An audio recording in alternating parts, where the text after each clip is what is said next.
पतरी कवन जी बेटी हाथ में चंगे लगे माई, हाथ में चंगे लगे माई। फुलवा लोढ़े चलन बेटी पापा जी के बाग गे माई, पापा जी के बाग गे।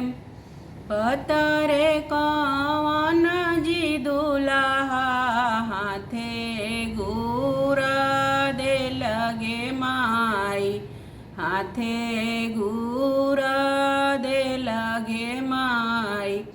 चिड़िया मारे चलन दुल्हा ससुर जी के बाग गे माई, ससुर जी के बाग गे माई।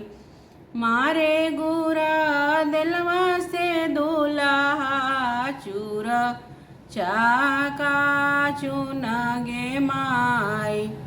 अरे बनाया बोए शुभवा ससुर जी के बाग गे माई, ससुर जी के बाग। इमती जनिहाए दुल्हा दुल्हनिया हई गाँवार गे माई, दुल्हनिया हई गाँवार। अरे बनाया बोए दुल्हा सखियन के साथ गे माई, सखियन के साथ।